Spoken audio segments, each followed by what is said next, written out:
चलिए, जो पांचवा सब ग्रुप है, जब हमने फंगस का क्लासिफिकेशन देखा था तो पांचवा सब ग्रुप था जिसको कहते हैं ड्यूटेरोमाइकोटिना। किसी को याद है उसके बारे में और मैं क्या बताई थी? ड्यूटेरोमाइकोटिना कहते हैं। याद करो, फंगस को हमने 5 ऐसे सब ग्रुप में बांटा था। इसके हमने 2 मेंबर पढ़े, इसके 2 मेंबर पढ़े, इसके हमने भी 3 मेंबर पढ़े, इसके 2 मेंबर पढ़ने हैं। टोटल 9 मेंबर है आपके सिलेबस में। कितने हुए? इसके एक एक है, इसके एक एक है ना, इतने हमने पढ़ लिए। अब हम यहाँ चल रहे हैं 5th वाले में, ठीक है? तो 5th वाले को कहते हैं ड्यूटेरोमाइकोटिना।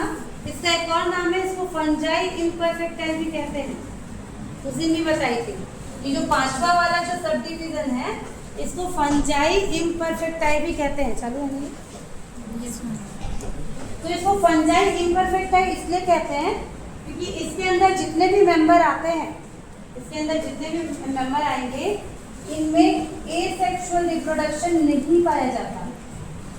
सॉरी, सेक्सुअल लैंगिक प्रजनन इनके अंदर नहीं पाया जाता। या कुछ साइंटिस्ट का ये मानना है कि अभी तक खोजा नहीं गया है इनमें सेक्सुअल रिप्रोडक्शन को। कुछ साइंटिस्ट ये मानते हैं कि कोई ग्रुप नहीं है फंगस का, जब यहाँ पर जो भी मेंबर आ रहे हैं उनका अगर सेक्सुअल रिप्रोडक्शन किसी दिन ढूंढने पे मिल गया तो वो ये जो फंगस है या तो वो इस ग्रुप में आ जाएंगे या तो वो इस ग्रुप में आ जाएंगे। इसलिए ये एक अलग ग्रुप बना दिए जिनको फंजाई इम्परफेक्टाई, मतलब वो परफेक्ट फंजाई नहीं है ऐसा माना जाता है। समझ आ रहा है? जिस दिन इनके बारे में ढूंढते हुए किसी साइंटिस्ट को मिल जाएगा उनका सेक्सुअल रिप्रोडक्शन, उस दिन उसको उठा के या तो इस ग्रुप में या तो इस ग्रुप में क्या कर दिया जाएगा, रख दिया जाएगा। ठीक, तो ये एक अलग सा ग्रुप है, इसलिए इसको कृत्रिम उपप्रभाग भी कहा जाता है। कृत्रिम मतलब आर्टिफिशियल, फिक्स नहीं है ये बिल्कुल भी, ठीक है? जिनके सदस्यों का पूर्ण जीवन चक्र ज्ञात नहीं है, इसलिए इनको फंजाई इम्परफेक्टाई भी कहते हैं। और इसके अंतर्गत लगभग 600 वंश और 1600 जातियां सम्मिलित हैं। ठीक है, ठीक। चलिए, अगर इनका स्ट्रक्चर, इनकी संरचना देखें तो ये जनरली एंडोपैरासाइट और एक्टोपैरासाइट है। मतलब इसके अंदर जितने लोग आते हैं वो क्या है, पैरासाइट है, परजीवी है। एंडो या एक्टो या तो अंदर रहते हैं या बाहर रहते हैं, लेकिन ये क्या है, परजीवी है। इसके अंदर आने वाले जो मेंबर हैं उनके जो तंतु होते हैं एक कोशिकी, सॉरी अंतःकोशिकी, अंतरकोशिकी दोनों हो सकते हैं। शाखित, चमकीले, रंगहीन अथवा भूरे रंग के सेप्टेट होते हैं। क्या क्या प्रॉपर्टीज होंगी इनके अंदर जो आएंगे, इनके जो सेप्टा होंगे इस तरह से ये सेप्टेड होंगे। ठीक है, देखो शुरू किए जो 2 ग्रुप थे, फर्स्ट और सेकंड, यही सिर्फ कैसे थे, ए सेप्टेड थे, याद है? इनके बीच में इस तरह से पट्टिका नहीं पाई जाती, बाकी की जो सब है उनमें सेप्टा पाया जाता है। तो जो 5th वाले के अंदर है वो सब इस तरह से सेप्टेड है, ब्रांच है, ठीक है, सब ब्रांच है। और कई लोग रंगहीन मिलेंगे, कई चमकीले कलर के मिलेंगे, भूरे कलर के मिलेंगे, अलग अलग टाइप के यहाँ पर मिलेंगे। इनमें लैंगिक प्रजनन अनुपस्थित होता है और प्रजनन अलैंगिक तरीके से होगा। ठीक है, तो इनमें सेक्सुअल रिप्रोडक्शन या तो कोलिडिया से होता है या क्लामाइडियस से होता है। इनको भी 3 वर्गों में बांटा गया है, इनको आगे चल के 3 वर्गों में बांटा गया है। ठीक है, 3 वर्गों में बांटा गया है और तीनों में से 2 मेंबर, ये तीनों में से एक का एक मेंबर और एक का एक मेंबर हमारे सिलेबस में जिसको हमको पढ़ना है।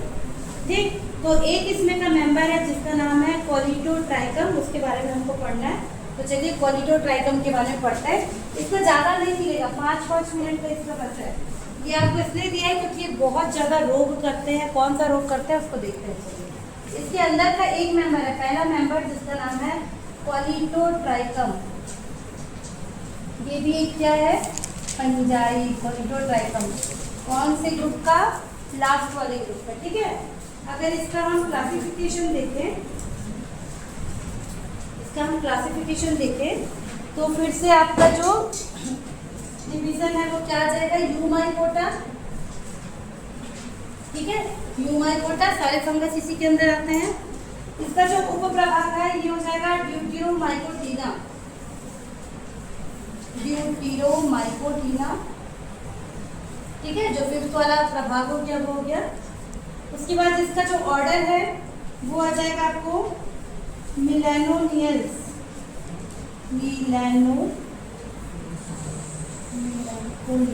ठीक है। ठीक, इसकी फैमिली आ जाएगी मिलेनोपोनिएसी, ये बुक में लिखा है ना, नहीं भी लिखोगे तो। और इसका जीनस हो जाएगा पॉलीटोट्राइकम, ये इसकी जीनस। ठीक, तो ये जो आपका फंजाई है जिसको पॉलीटोट्राइकस कह रहे हैं, ये क्या करता है, बहुत सारे फसलों में बहुत सारे रोग करता है, ठीक है। और इसका जो एक मेंबर है जिसका नाम है आपका पॉलीटोट्राइकम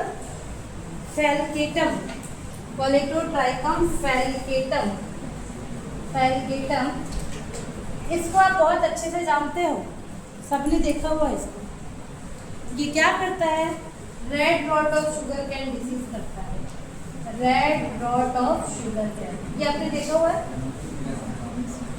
गन्ने का लाल सड़न रोग सबने देखा है, गन्ना खाते हो, कई बार आप गन्ने को छीलोगे तो उसके अंदर जो रेड कलर का आपको दिखेगा, वो बीमारी ये जो फंगस है पॉलीटोट्राइकम फैलिकेटम ये करता है।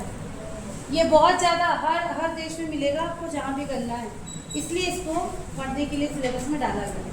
बाकी इसमें ज़्यादा कुछ खास नहीं है, पर आपको इसका नाम आपको डायरेक्ट पूछ सकता है कि red rot of sugarcane किसके कारण होता है, उसके बारे में बताइए। तो जो गन्ने का जो डिसीज़ है red rot of sugarcane, वो पॉलीटोट्राइकम फैलिकेटम के कारण होता है, इसलिए हमको इसको पढ़ना है, ठीक है। चलिए देखते हैं, इस संसार के सभी भाग में पाया जाता है, ठीक है। तो ये क्या करते हैं, देखिए कैसे फैलता है। गन्ने की कटिंग के समय ये फैलता है। गन्ने की कटिंग संक्रमण के मुख्य स्रोत होते हैं, जिन पर कोनिडिया तथा कवक तंतु बीज के टुकड़ों पे पाए जाते हैं, जिन्हें गन्ने की खेती प्राप्त करने के लिए बोया जाता है। देखो, इसका मैं आपको पहले वो बता देती हूँ, इंट्रोडक्शन। ये जो स्ट्रक्चर है, ये जो फंगस है, आपने देखा होगा गन्ने के हर भाग में आपको देखने को मिलेगा। ये वाला जो भाग होता है इसको नोड कहते हैं, है ना, जहाँ पे गन्ना कड़ा सा रहता है, ठीक है। ये वाला भाग इंटरनोड कहलाता है। तो जब इनमें इन्फेक्शन होता है तो ये नोड के ऊपर भी मिलेगा और कई बार बीच में, है ना। जनरली ये जाइलम और फ्लोएम को अटैक करता है। ये जो फंगस है ये किसको करता है, जाइलम और फ्लोएम को। ये तो गन्ने में आपको मिलेगा। अगर आप इसकी पत्ती को देखोगे ना, गन्ने की ऐसे टाइप का जो स्ट्रक्चर है इसकी पत्ती का, ऐसे वाला, तो उसके बीच में जहाँ पर सिरा विन्यास होता है, वहाँ पर भी ऐसे रेड जब इन्फेक्शन रहता है तो हमको नजर आता है। तो ये इसका जो लक्षण है वो इसकी पत्ती में भी दिखता है, और सबसे ज़्यादा हमको उसका जो ये तना है उसमें जो है नजर आता है ना। जब इन्फेक्शन कम रहता है तो आप जब गन्ने को ऐसे दो भाग में तोड़ोगे तब ये बीच में दिखता है, लेकिन अगर इसका इन्फेक्शन बढ़ जाएगा तो गन्ने को तोड़े बिना भी उसके ऊपर वाले भाग में आपको ये लाल कलर में नजर आएगा। नॉर्मल गन्ना भी लाल कलर का रहता है, वो डिसीज नहीं कहलाता है ना। आप गन्ने को देखोगे आपको हरे कलर का भी दिखेगा, लाल भी दिखता है, थोड़ा डार्क कलर में भी आता है, वो अलग अलग स्पीसीज है गन्ने की, उसके कारण है। लेकिन जो बीमारी होती है वो अंदर में भी रहती है, और जब वो बढ़ जाती है तो ऐसे आपको ऊपर भी क्या होता है, लाल कलर में जो है वो नजर आता है, ठीक है। कवक परपोषी के अंदर प्रवेश करके तेजी से वृद्धि करता है और पट्टयुक्त अंतराकोशिकी और अंतःकोशिकी कवक जाल बनाता है। इसके जितने भी जो सेल्स होंगे, है ना, पत्तियों में भी 2 सेल्स के बीच में भी ग्रो करता है, उनके अंदर भी ये ग्रो करता है और बहुत तेजी से क्या करता है, ग्रो कर लेता है, ठीक। अब देखिए, अगर इसका सोमेटिक स्ट्रक्चर देखिए, कायिक संरचना, तो इस कवक का कवक जाल पित्त कोशिकाओं में पाया जाता है। पित्त मतलब बीच वाली जगह में, है ना, जैसे गन्ने में हमको दिख रहा है। ये इंटरसेलुलर अवकाशों में भी स्थित होता है। इसके जो कवक तंतु हैं वो बेलनाकार और शाखित होते हैं, जिनमें तेल की छोटी छोटी बूंदें पाई जाती हैं। ये पट्टयुक्त और रंगीन होता है। मतलब आप अगर इसका स्ट्रक्चर देखोगे, है ना, जैसे पत्तियों में अगर इसका स्ट्रक्चर देखोगे तो ये आपको इस तरह का नजर आएगा। कैसे नजर आएगा, ये इसकी पत्ती हो गई गन्ने की, ऐसा, ठीक है।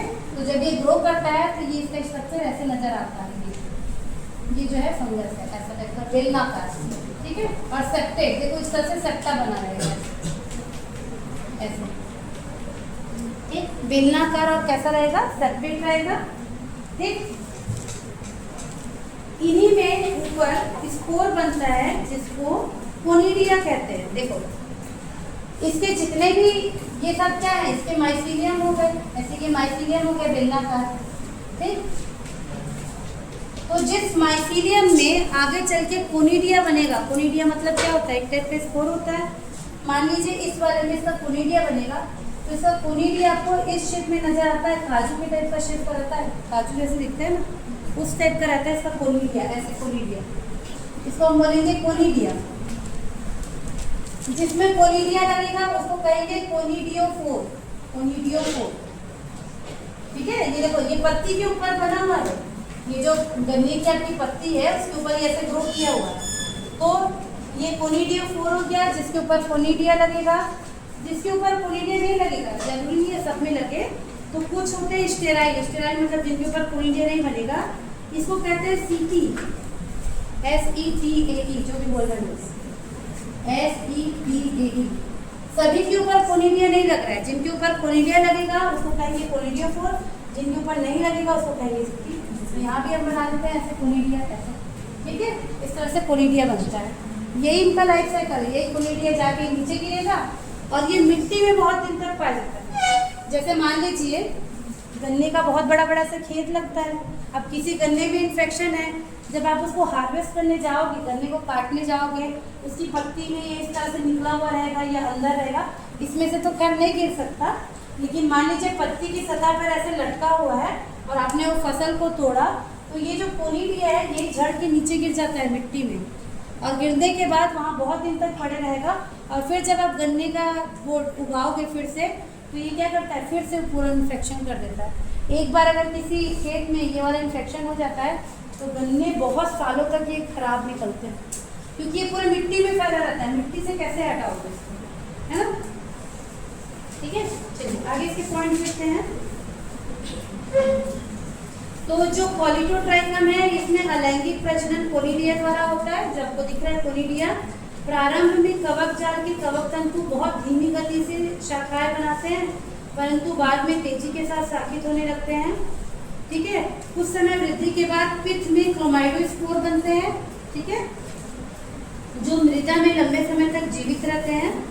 कवक जाल में कवक तंतु परपोषी की बाह्यतम त्वचा के नीचे बहुत अधिक मात्रा में एकत्रित हो जाते हैं और साथ में सटकर एक एयर बुसल जो कठिन संरचना है वो बना लेते हैं। ठीक है, फिर इनका साइज वाइज दिए इसको समझो। देखो प्रत्येक एयर बुलन के अनेक छोटे छोटे एक दूसरे से सटे हुए कोनिडियोफोर्स बनते हैं। वो जो दिख रहा है कोनिडियोफोर बहुत ज़्यादा अमाउंट में बनता है, जिसके प्रत्येक सिरे में एक कोनिडियम स्थित होता है। कोनिडिया हसियाकार, इसको क्या बोलेंगे आप, ये शेप को हसियाकार, हसिया जानते हो। ठीक है, तो ये हसियाकार होता है, 20 से 80 माइक्रोन लंबा और चौड़ा होता है। कोनिडियम के मध्य में एक बड़ा सा तेल बिंदु मिलता है, इसकी खास प्रॉपर्टी है, देखो ऐसे बीच में बड़ा सा ऑयल ड्रॉपलेट मिलेगा, ऐसे तेल बिंदु मिलता है, इसको ऑयल ड्रॉपलेट बोलते हैं। ठीक है, इनमें मिलता है। कोनिडिया का प्रकीर्णन मतलब इनका जो फैलना है वो प्राय सिंचाई के द्वारा होता है, त्वक, जल, कीट, वायु तथा वर्षा द्वारा। कोनिडियम सदैव नमी की उपस्थिति में अंकुरण करते हैं। ठीक है, और कवक तंतु के खंडन द्वारा मृत्यु तक में काफी समय तक जीवित रहते हैं। कोनिडियम अंकुरण के समय अंकुरण नलिका के सिरे पर एक फूली हुई संरचना बनाता है, जिसे एप्रिसोडियम कहते हैं। ये मोटी पत्ती वाला होता है और ये अंकुरण करके नया क्या बना लेते हैं, कवक जाल बना लेते हैं। जैसे ये जो है ये कोनिडिया है, ये कुछ समय बाद यहाँ से गिर जाएगा, यहाँ से नीचे गिर जाएगा। ठीक है, ये जो कोनिडिया है नीचे गिर गया, उसके बाद इसमें इस तरह से थोड़ा सा लंबा जर्म सेल टाइप का बनेगा और इसके बाद ये क्या बना लेगा, फिर से पूरा माइसीलियम का स्ट्रक्चर बना लेता है और फिर से ये नए गन्ने के बॉडी को क्या कर लेता है, इन्फेक्ट कर लेता है। इतना ही बस हमको इसके बारे में। ठीक है, इसको कंट्रोल कैसे कर सकते हैं, मतलब इससे कैसे बचा सकते हैं गन्ने को। देखो ये पूरे टाइम मिट्टी में रहता है, तो जैसे ही नया गन्ना उगेगा फिर ये इसको इन्फेक्ट कर देता है और बहुत तेजी से इन्फेक्ट करता है। पहले धीरे धीरे करेगा, बाद में तेजी से करेगा। तो हम इसको बचा कैसे सकते हैं, हाँ नहीं बचा सकते। देखो सबसे पहले इसमें रोग नियंत्रण में दिया है प्रतिरोधी गन्ने की किस्मों को प्रयोग में लाना चाहिए। अभी के समय में बहुत सारी ऐसी किस्में आ गई हैं जिनमें ये इन्फेक्शन ना करे, तो हम उसको यूज कर सकते हैं। ठीक है, गन्ने के स्वस्थ एवं रोग रहित टुकड़ों को बीज के लिए प्रयोग में लाना चाहिए। ऐसे समय में बीजों को बोना चाहिए जिसमें उनमें शीघ्र अंकुरण होने को फसल तैयार हो जाए। खेतों में उपयुक्त नमी को संधारण करना चाहिए, है ना। कम से कम 3 वर्ष का फसल चक्र अन्य दूसरी फसलों के साथ अपनाना चाहिए। मान लीजिए आपने अपने खेत में एक बार गन्ना उगाया है तो 2 साल के बाद हमको कुछ और चीज़ उगाना चाहिए ताकि ये ज़्यादा मतलब एक्टिव फॉर्म में ना पड़ जाए। मिट्टी में बहुत दिन तक रहते हैं, लेकिन अगर आप गन्ना नहीं उगाओगे कुछ और उगाओगे तो ये वहाँ पर क्या करेंगे, ग्रो नहीं कर पाएंगे, क्योंकि ये गन्ने के ऊपर ही ग्रो करते हैं।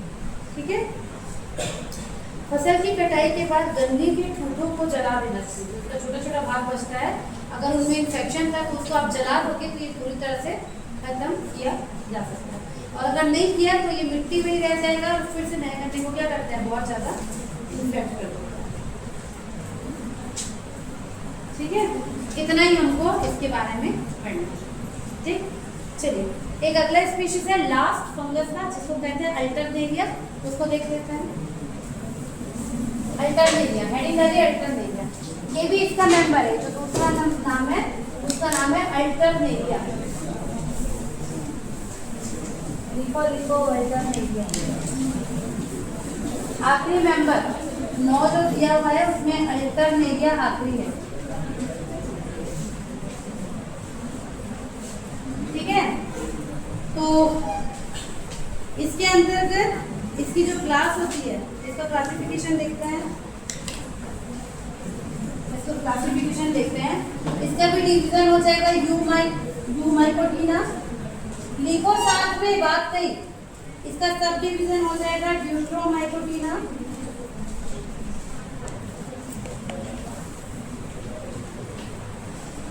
इसका क्लास हो जाएगा हाइफोमाइसिटीज।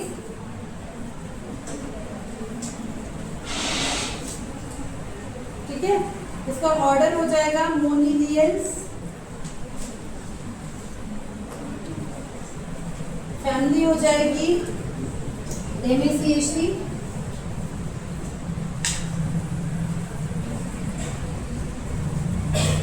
जीनस हो जाएगा अल्टरनेरिया।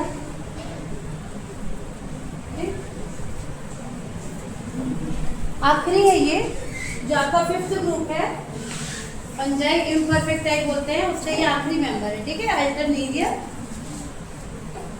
देखो इसके पहले वाला जो था पॉलीटोट्राइकम, उसको भी हमने इसलिए पढ़ा क्योंकि वो बहुत मेजर डिसीज करता है गन्ने का।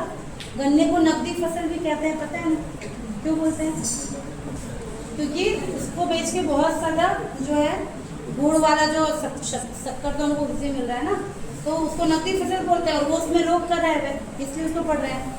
ये जो है आपका, ये जो फंगस है, इसका नाम एक आप लिख सकते हो अल्टरनेरिया सोलेनाई। Alternaria solani. इसको हम इसलिए पढ़ रहे हैं क्योंकि ये आलू में बहुत ज़्यादा डिसीज करता है। आलू में हमने कौन डिसीज पढ़ा है, कौन सा? शुरू में उसी से किए थे। कौन सा था पहला मेंबर जो हम पढ़े थे फंगस का, जो आलू में डिसीज कर रहा था?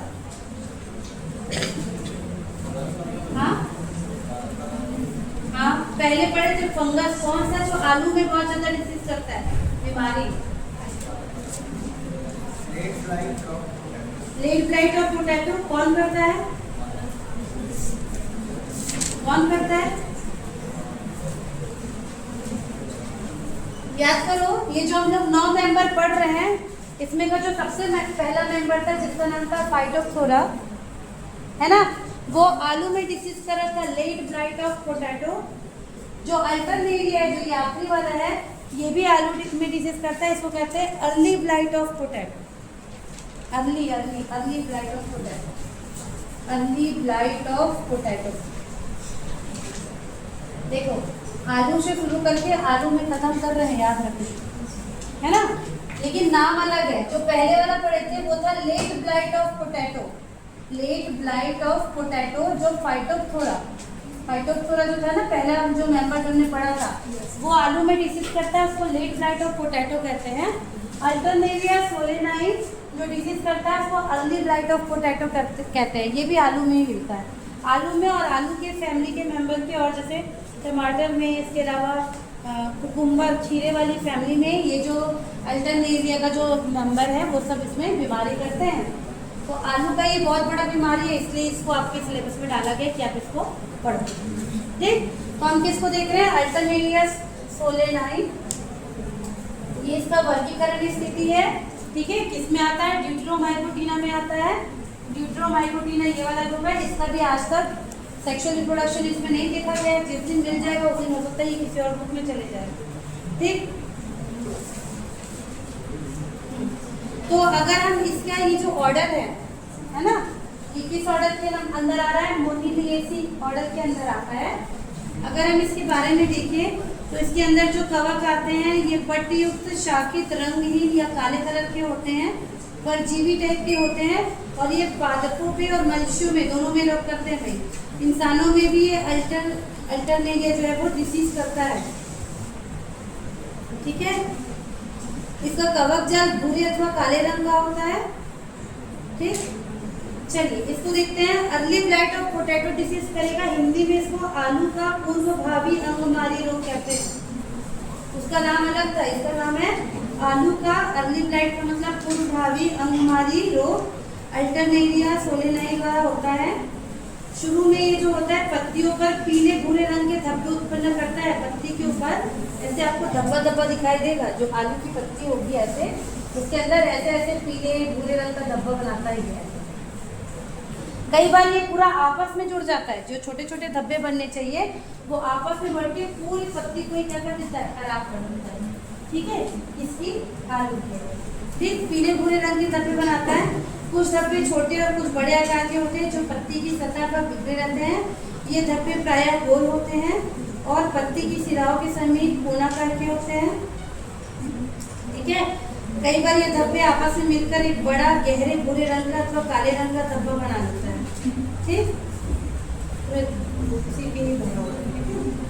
चलिए ये क्या है? पैरासाइट है, एंडोपैरासाइट है, शाखित है, पट्टीयुक्त है, इंटरसेल्युलर या इंटरसेल्युलर होते हैं, और इनमें ऑस्ट्रेलिया मतलब चूसकाम नहीं पाए जाते, और ये हल्के भूरे रंग में होते हैं। प्रजनन में इनमें केवल अलैंगिक प्रजनन होगा। ये जो पांचवें ग्रुप में जो दो मेंबर देख रहे हैं इनमें लैंगिक प्रजनन नहीं पाया जाता है, इसीलिए इनको क्या किया है? पांचवें ग्रुप में रखा गया है। तो इनमें जो अलैंगिक प्रजनन है वो फिर से कोनिडिया द्वारा ही होता है। जैसे अभी हमने देखा है ना पॉलीपोट्राइकम में, वैसे यहाँ पर भी होता है। कोनिडिया कोनिडियोफोर्स के अग्रभाग पर उत्पन्न होते हैं और ये रोगी पत्ती के रंध्रों द्वारा बाहर निकलते हैं। ये इनका रंग गहरा भूरा अथवा काला होता है। कोनिडिया बोतल के आकार के होते हैं जिनके अगले सिरे पर एक चोंच जैसी संरचना पाई जाती है। देखो इनका कोनिडिया कैसे दिखेगा आपको बताते हैं। ये कैसे नजर आता है? पत्ती के ऊपर है ना। अब देखो आलू की पत्ती के ऊपर ये उगते हैं। सबसे पहले आलू की पत्ती के ऊपर उगेंगे तो पत्ती को ऐसे तोड़ के ये बाहर आते हैं। पत्ती का जो एपिडर्मिस है उसको तोड़ के ये इस तरह से बाहर आएगा। इसका कोनिडिया भी इस तरह से निकलेगा। ठीक है, इसके पहले वाले का कैसे दिख रहा था आपको? इसके पहले वाले का कोनिडिया का शेप क्या था? हंसिया के शेप का था, है ना। ठीक है, इसका जो शेप होता है ये आपको इस तरह से नजर आएगा। इसका शायद स्लाइड है हमारे पास, देखिए लोग इस टाइप के शेप में रहता है। ठीक, और इसका जो कोनिडिया है उसकी सबसे खास बात ये होती है कि इनमें इस तरह से सेप्टा पाए जाते हैं। ऐसे सेप्टा, ये कई बार आपको ऐसे ऐसे सेप्टा मतलब हॉरिजॉन्टल और वर्टिकल दोनों टाइप के सेप्टा इसमें कोनिडिया में पाए जाते हैं। सबसे अलग इसका कोनिडिया है, एकदम खास होता है। इसको पूछता है कई बार एग्जाम में। ठीक है, तो देखिए इनका रंग कैसा होगा? भूरा अथवा काला। कोनिडिया बोतल के आकार के होते हैं जिनके अगले सिरे पर एक चोंच जैसी संरचना पाई जाती है, जैसे ऊपर निकला हुआ देखिए, है ना। और इनका जो साइज है वो इनके अंदर प्रत्येक कोनिडियम में 5 से 10 अनुप्रस्थ पट और कुछ लंबवत पट पाए जाते हैं, है ना। ऐसे ये लंबवत पट हो गया और इसको बोलेंगे अनुप्रस्थ पट, सेप्टा, हॉरिजॉन्टल और लॉन्गिट्यूडनल दोनों टाइप के यहाँ पर सेप्टा जो है वो पाए जाते हैं। ठीक, एकदम लाइट ब्राउन ब्राउन कलर का ये जो है वो नजर आता है, ठीक है। कई बार ये सिंगल रहता है, कई बार ये चैन में भी लगा होगा। चैन में भी लगा होगा मतलब देखिए यहाँ पर एक ऐसे लगा रहेगा, फिर उसके ऊपर दूसरा ऐसे लगा रहेगा, ऐसे करके सिंगल भी हो सकते हैं और कोनिडिया कई बार बहुत सारे चैन में भी एक साथ लगे हुए रहते हैं, ठीक है। ये मैच्योर होगा, कोनिडिया नीचे गिर जाएगा और नीचे गिरने के बाद क्या होता है, एक एक कोनिडिया से बहुत सारे जंप ट्यूब निकलते हैं। कैसे, ये देखिए ये इसका कोनिडिया हो गया ऐसे, ठीक है, ये कोनिडिया हो गया। माना जाता है कि हर एक इसके सेल से इस तरह से जंप ट्यूब निकलेगा, ऐसे ऐसे जंप ट्यूब निकलेगा, ऐसे जंप ट्यूब निकलेगा और एक एक जंप ट्यूब से नया नया क्या बना लेता है, ये माइसीलियम बना लेता है, ठीक है। अनुकूल परिस्थितियों में प्रत्येक कोनिडियम अंकुरन करके 5 से 10 अंकुरन नालिकाएं उत्पन्न करती है। ये जो निकला हुआ उसको हम बोलेंगे अंकुरन नालिकाएं। ये अंकुरन नालिकाएं स्वस्थ पौधे की पत्तियों में रंध्रों द्वारा प्रवेश करके पट्ट युक्त क्या बना लेते हैं, कवक जाल बना लेते हैं, ठीक है। तो इतना ही इनकी लाइफ साइकिल है और कुछ नहीं। ये जाएगा, अब ये जो नालिकाएं हैं, ये जो नालिकाएं हैं ये फिर से किसी दूसरे पत्ती में जाएगा, उसके जो छेद होते हैं पत्तियों में छिद्र, वहां से एंटर करेगा, फिर से अंदर ये ऐसे नया नया माइसीलियम बनाएगा। माइसीलियम बनाने के बाद फिर से इस तरह से कोनिडिया वाला स्ट्रक्चर बनाता है। ये इनका क्या है, लाइफ। ठीक, अब इसको कैसे कंट्रोल कर सकते हैं, इस डिजीज को कैसे कंट्रोल करेंगे।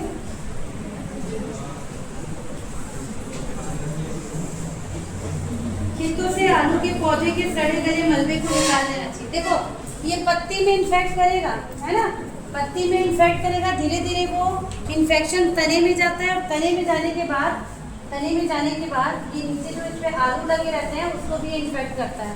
कई बार आप देखना आलू के ऊपर आपको ऐसा टाइप का स्ट्रक्चर नजर आएगा, ब्राउन कलर का ही ऐसे ही दिखता है, ये डिसीज बिल्कुल ऐसे, और वहां पर से जो आलू है वो सड़ना शुरू हो जाता है। इसका जो शेप है ना पत्तियों के, आलू की पत्ती के ऊपर भी ऐसा स्ट्रक्चर बनाता है, ठीक है, इसलिए इसको एक और नाम दिया गया है, इसको टारगेट बोर्ड सिम्टम भी कहते हैं। टारगेट बोर्ड समझते हो, जो एक गेम होता है ना जिसमें एक बोर्ड लगा होता है और आपको तीर या कुछ फेंकना रहता है, टारगेट बोर्ड बोलते हैं। जितने बीच में आप टारगेट कर पाओगे उतना पॉइंट मिलता है उसमें, ऐसा बना रहता है ना, ऐसा बना रहेगा ऐसे करके। मान लो आपका बीच में लगा तो आपको ज़्यादा पॉइंट मिलेगा, इधर कहीं लगा तो कम पॉइंट मिलेगा। तो इसका जो स्ट्रक्चर है पत्तियों के ऊपर भी और आलू के ऊपर भी वो बिल्कुल उसी टाइप का नजर आता है, टारगेट बोर्ड टाइप का, इसलिए इसको टारगेट बोर्ड सिम्टम भी कहते हैं। आपको ऑब्जेक्टिव में पूछ सकता है कि टारगेट बोर्ड सिम्टम कौन से फंगस के द्वारा होता है, आपको याद रखना पड़ेगा, अल्टरनेरिया सोलेनाई के द्वारा होता है। ज़्यादातर ये आलू के पौधे को ही नुकसान करता है। आलू के ऊपर आपको ऐसे नजर आएगा और धीरे धीरे यहीं से जो आलू है वो सड़ने लगता है और सड़ के पूरा काला हो जाता है।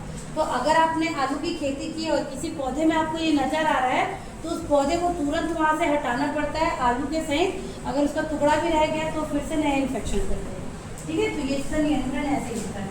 आलू की फसल का चक्रीकरण करके दूसरे फसल के साथ करना चाहिए। जो भी इस तरह की बीमारी होती है उससे बचने का एक ही तरीका है कि बार बार वही पौधा नहीं होगा कि बीच में हमको 1 साल या 2 साल कोई दूसरा पौधा हो जिसमें इन्फेक्शन ना कर पाए, वो अपने आप खत्म भी हो जाते हैं, ठीक है। रोगी पौधे को उखाड़ कर जला देना चाहिए। आलू के पौधे के ऊपर प्रत्येक 15 दिन में बोर्डियक्स मिक्सचर का छिड़काव करना चाहिए। इस तरह से बहुत सारे इसके, ठीक है, इसका लाइफ साइकिल बिल्कुल इसी तरह का आपका बना, ठीक। तो यहाँ पर ये आपका आखिरी ये जो 9वां स्पीसीज था ये है खत्म होता है, ओके। तो आपने 9 फंगस के बारे में अलग अलग पढ़ लिया है। 9 में से किसी भी एक को उठा के आपको एग्जाम में पूछेगा 10 नंबर के लिए। जब भी पूछेगा सबसे पहले आपको ये क्लासिफिकेशन बताना है, उसके बाद ऑर्डर का अगर आपको कोई पॉइंट पता है तो वो लिखना है, फैमिली का कुछ पता है तो लिखना है, जीनस के तो आपको बताना ही, उनके जेंडर कैरेक्टरिस्टिक, फिर उनमें रिप्रोडक्शन कैसा होता है तो अलैंगिक वाला बता सकते हो। जनरली ज़्यादातर सब में कोनिडिया या क्लेमाइडोस्पोर या ओइडिया से होता है। सेक्सुअल रिप्रोडक्शन में आपको लाइफ साइकिल को पूरा बनाना पड़ेगा। 10 नंबर के लिए आपको इतना लिखना पड़ेगा। बड़े क्वेश्चन में आपको पक्सीनिया या क्या पढ़े थे, एगेरिकस या एक और क्या पढ़े थे जो गेहूँ वाला था, नाम बोलिए, है ना। 3-4 चीज़ें जिनको आपको बड़े क्वेश्चन में पूछ ही सकता है, ठीक है। अब इसके बाद देखो, कल हम लोग इसका प्रैक्टिकल करेंगे। ये जो 9 आपके फंजाई हैं, इनमें से 9 में का जितने का मेरे पास या तो परमानेंट स्लाइड है या तो किसी किसी का सैंपल है, तो जिसका जो भी होगा उसको हम लोग, कल मेरा प्रैक्टिकल क्लास है, कल करेंगे और जो मैं बताऊंगी उसको आप कॉपी में लिखेंगे प्रैक्टिकल एग्जाम के लिए, ठीक है। उसके बाद हमारी फंजाई की एक क्लास और होगी जिसमें हम लोग लाइकेन और माइक्रोराइजा को पढ़ेंगे सैटरडे को, फिर ये यूनिट आपका खत्म हो जाएगा। इसके अलावा बुक में एक चैप्टर और दिया है मशरूम का अलग से, तो उसको मैं आपको नहीं पढ़ाऊंगी क्योंकि उसका आपने लेक्चर में पढ़ा हुआ है, बटन मशरूम और ऑयस्टर मशरूम, ठीक है। उसको आपको खुद से आप पढ़ेंगे, आपने उसको देखा भी हुआ है। जो स्ट्रक्चर है एगेरिकस का जो आज पढ़े वही स्ट्रक्चर है, उसका थोड़ा और डिटेल है जिसको हमको पढ़ना, तो उसको आप प्रैक्टिकल कॉपी में लिख चुके हो, उसको देख चुके हो, उसको मैं PDF भेजूंगी, एक बार और आप अपने से पढ़ोगे, ठीक। तो कल इसको प्रैक्टिकल करेंगे, सैटरडे को इसकी आखिरी क्लास होगी और ये यूनिट आपका कंप्लीट हो जाएगा। फिर हम लोग तीसरा यूनिट नेक्स्ट टाइम से स्टार्ट करेंगे, ठीक है। किसी को कुछ पूछना है अभी? ठीक है।